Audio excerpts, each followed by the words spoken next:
সবাইকে স্বাগতম জানিয়ে আমরা শুরু করছি আমাদের আজকের টপিক। আজকে আমাদের আলোচনার বিষয় হচ্ছে বিসিএস কোশ্চেন সলভ সিরিজের।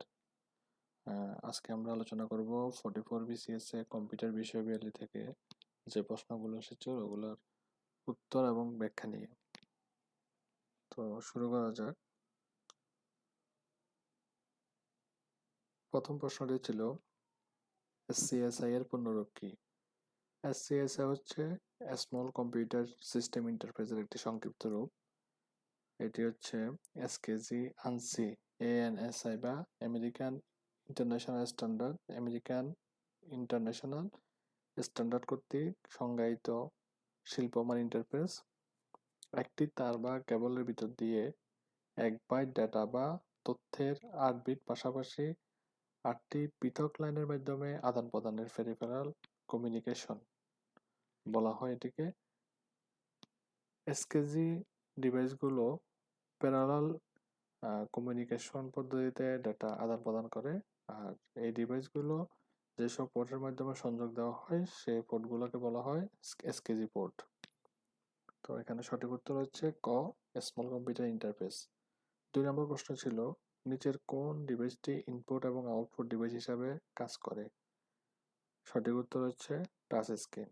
টাচ স্ক্রিন হচ্ছে এমন এক ধরনের স্পর্শকাতর ভিডিও ডিসপ্লে পর্দা যার উপর কোনো কিছু সাধারণত হাতের আঙ্গুল দিয়ে স্পর্শ করলে ডাটা ইনপুট করা হয়। এই ধরনের সিস্টেমের সাহায্যে দ্রুত ডাটা ইনপুট করা যায় এবং বিভিন্ন ধরনের যেমন উদাহরণস্বরূপ আমরা ধরতে পারি বিভিন্ন ধরনের টাচ স্ক্রিন যুক্ত মোবাইল ফোন। তাহলে এখানে সঠিক উত্তর হচ্ছে ইনপুট আউটপুট ডিভাইস উভয় হচ্ছে টাচ স্ক্রিন। আর স্ক্যানার দিয়ে শুধু ইনপুট নেওয়া হয়। মাউস হচ্ছে ইনপুট ডিভাইস, প্রজেক্টর হচ্ছে আউটপুট ডিভাইস। 3 নম্বর প্রশ্ন ছিল অ্যামাজনের ক্লাউড প্ল্যাটফর্ম কোনটি? সঠিক উত্তর হচ্ছে AWS। AWS হচ্ছে অ্যামাজন ওয়েব সার্ভিসেস। ক্লাউড কম্পিউটারের যেসব আন্তর্জাতিক পরিষেবা নেতৃত্ব দিচ্ছে তাদের মধ্যে অন্যতম হচ্ছে অ্যামাজন ওয়েব সার্ভিসেস। আর অ্যামাজন ক্লাউডে অনেক ধরনের পরিষেবা প্রদান করে থাকে। 4 নম্বর প্রশ্ন ছিল নিচের কোনটি সিস্টেম সফটওয়্যার নয়? অপশন হচ্ছে Linux, Android, Mozilla Firefox, Apple iOS. তাহলে এখানে মোজিলা ফায়ারফক্স একটি ওয়েব ব্রাউজার যা অ্যাপ্লিকেশন সফটওয়্যারের মধ্যে পড়ে। সিস্টেম সফটওয়্যার বলতে যেমন উইন্ডোজ একটা সিস্টেম সফটওয়্যার, লিনাক্স একটা সিস্টেম সফটওয়্যার, অ্যান্ড্রয়েড ভার্সন একটা সিস্টেম সফটওয়্যার, তারপরে অ্যাপলের আইওএস একটা সিস্টেম, আর মোজিলা হচ্ছে ওয়েব ব্রাউজার। নিচের কোনটি স্ট্রাকচারড কোয়েরি ল্যাঙ্গুয়েজ নয়? অপশন দেওয়া আছে জাভা, মাইস্কুয়েল, ওরাকল এবং উপরের সবগুলি। তাহলে এখানে জাভা হচ্ছে কোয়েরি ল্যাঙ্গুয়েজ নয়। জাভা এ প্রোগ্রামিং ল্যাঙ্গুয়েজ এবং অবজেক্ট ওরিয়েন্টেড ল্যাঙ্গুয়েজ। আর মাইস্কুয়েল, ওরাকল, তারপরে বিশেষ করে মাইস্কুয়েল এবং ওরাকল হচ্ছে এসকিউএল স্ট্রাকচার কোয়েরি ল্যাঙ্গুয়েজ। এরপরে 6 নম্বর প্রশ্ন ছিল নিচের কোন সাইবার আক্রমণ সংঘটিত হলে গ্রাহক নিজ কম্পিউটার সিস্টেম ব্যবহার করতে পারে না এবং কম্পিউটার সিস্টেমকে ব্যবহার উপযোগী করতে অর্থ দাবি করা হয়? অপশন দেওয়া আছে ফিশিং, ডেনিয়াল সার্ভিস, র্যানসমওয়্যার, তারপর হচ্ছে ম্যান ইন দ্য মিডল। তো এখানে সঠিক উত্তর হচ্ছে র্যানসমওয়্যার। র্যানসমওয়্যার হচ্ছে এক ধরনের ম্যালওয়্যার যেটা কিনা একটি কম্পিউটার ডিভাইসকে আক্রান্ত করার পর ব্যবহারকারীকে তার মেশিনে প্রবেশ করা থেকে বিরত রাখে এবং ব্যবহারকারীর প্রবেশগম্যতা সীমাবদ্ধ করে দেয় এবং এই সীমাবদ্ধতা দূর করার জন্য ব্যবহারীর কাছ থেকে মুক্তিপণ দাবি করা হয়। 7 নম্বর প্রশ্ন ছিল ইন্টারনেট যোগাযোগ ব্যবস্থায় হোস্ট নেমকে আইপি অ্যাড্রেস অনুবাদ করে? নিচের কোনটি? FTP server, DNS server, firewall gateway? তাহলে এখানে সঠিক উত্তর হচ্ছে ডিএনএস সার্ভার। ডিএনএস এর কাজ হচ্ছে ডোমেন নেমগুলোকে আইপি অ্যাড্রেসের একটা পয়েন্টারটা অন করি।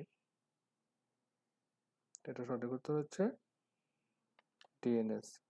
এই ডিএনএস যে সার্ভারটা আছে,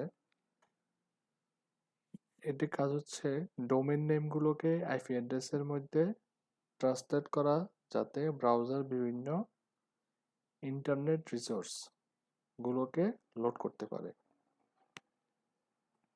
তারপরের প্রশ্নটি হচ্ছে, নিচের কোন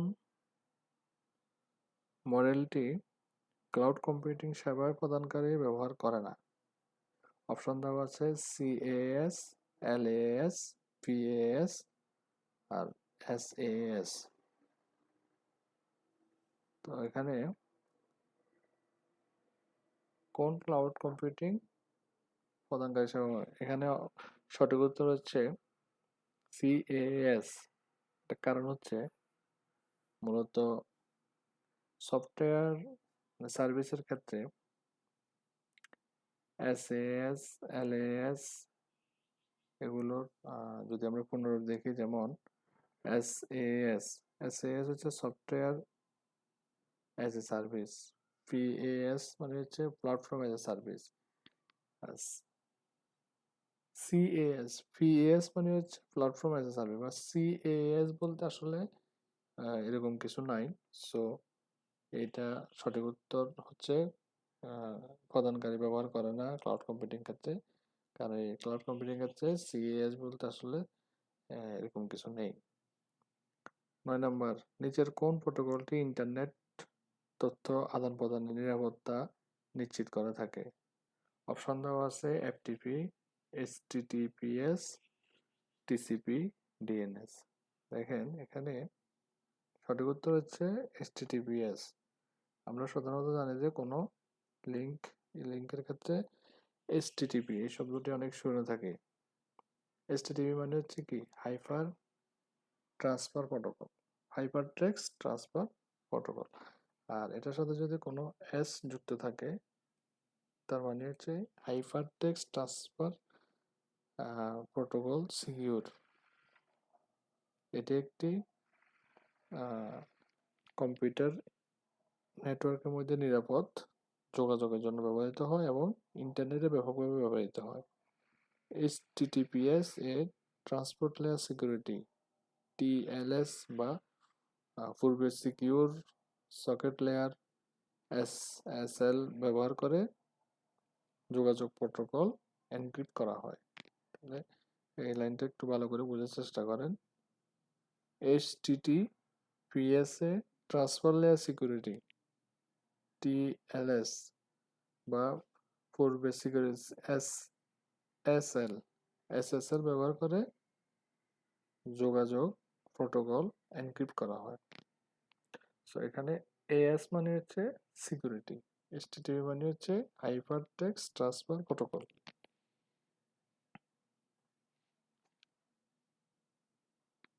পিকোনেট কি?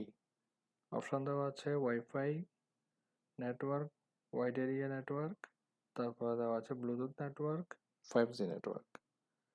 সঠিক উত্তর হচ্ছে ব্লুটুথ নেটওয়ার্ক। ব্লুটুথ সিস্টেমের মৌলিক উপাদান হচ্ছে পিকোনেট।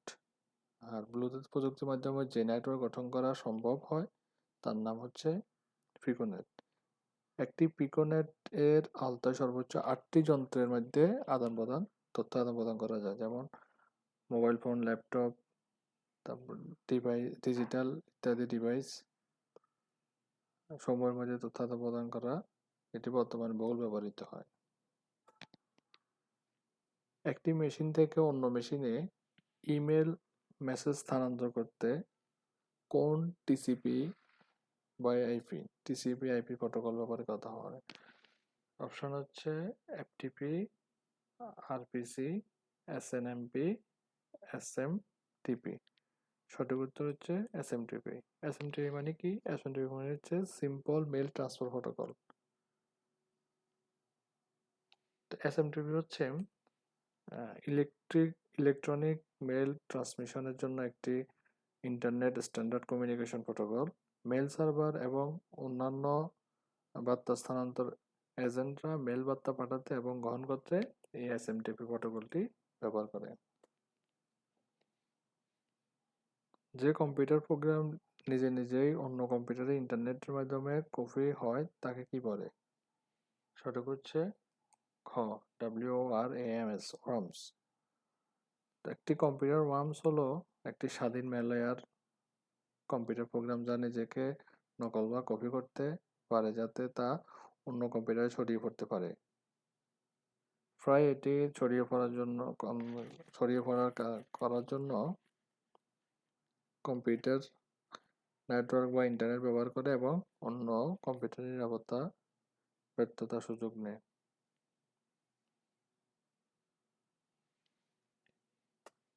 নিচের কোন প্রতিষ্ঠানটি 4G স্ট্যান্ডার্ড প্রস্তুতকরণে সম্পৃক্ত? অপশন দেওয়া আছে ISO, ITU, 3GPP, ETSP। সঠিক উত্তর হচ্ছে খ, ITU। ITU মানে হচ্ছে ইন্টারন্যাশনাল টেলিকমিউনিকেশন ইউনিয়ন। এটি 4 জেনারেশন কম্পিউটার। 4G স্টার মানে হচ্ছে 4 জেনারেশন কম্পিউটার। 4 জেনারেশন অর্থাৎ চতুর্থ প্রজন্ম শব্দটির সংক্ষিপ্ত রূপ। এটি ব্যবহৃত হয় চতুর্থ প্রজন্মের তারবিহীন টেলিযোগাযোগ প্রযুক্তিকে বোঝানোর জন্য ITU ব্যবহৃত হয়। এটি তৃতীয় প্রজন্মের টেলিযোগাযোগ প্রযুক্তির উত্তরসূরি। 2008 সালের মার্চে ITU, আন্তর্জাতিক টেলিযোগাযোগ ইউনিয়ন ITU এর বেতার যোগাযোগ সেক্টর 4G এবং প্রয়োজনীয় বিষয়বস্তুসমূহের একটি রূপরেখা প্রবর্তন করে। এরপরে একটি প্রশ্ন দেওয়া আছে, নিচের কোন অক্টাল সংখ্যাটি ডেসিমাল সংখ্যা 55 এর সমতুল্য? 55 এর সমতুল্য। আমরা যদি এটাকে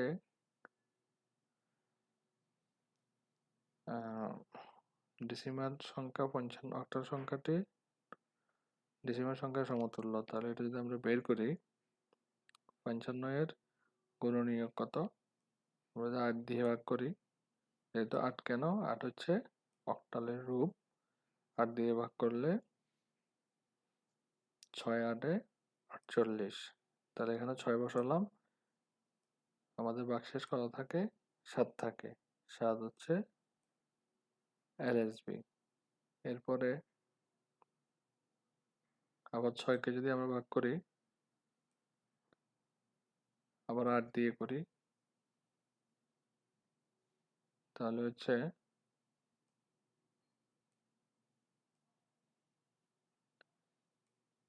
6 একে 6, সরি 8 একে 8 8 64। যেখানে একটা শূন্য নেই,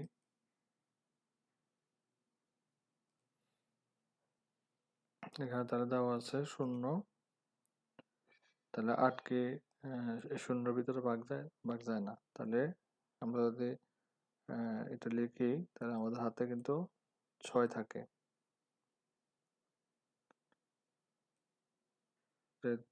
এটা হচ্ছে MSB হিসেবে থাকবে, যেহেতু এটা ভাগ যায় না এক্ষেত্রে। তাহলে এখানে আমরা এখান থেকে লিখতে পারি, এভাবে লেখা হয় নিচে থেকে উপরে সিস্টেমে।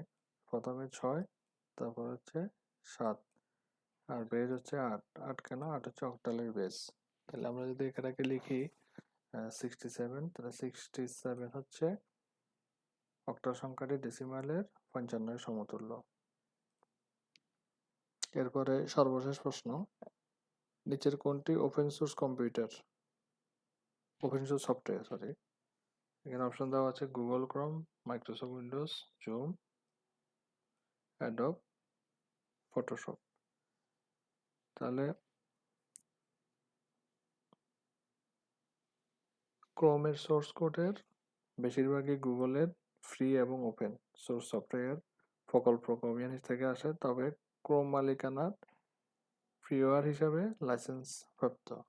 তাহলে এখানে হচ্ছে ওপেন সোর্স সফটওয়্যার হচ্ছে গুগল ক্রোম হচ্ছে ওপেন সফটওয়্যার, বাকিগুলোই যদিও জুম কিন্তু আমরা যেটা ইউজ করি এটা কিন্তু ফ্রি ভার্সনে কিন্তু সব সুযোগ সুবিধা থাকে না, এটা পেইড। অ্যাডোব ফটোশপের সব ফিচার্সগুলা, আপডেট ফিচার্সগুলা কিন্তু পেইড ভার্সনেই থাকে। মাইক্রোসফট উইন্ডোজে কিন্তু লাইসেন্সকৃত, কিন্তু ক্রোম কিন্তু ওপেন সোর্স।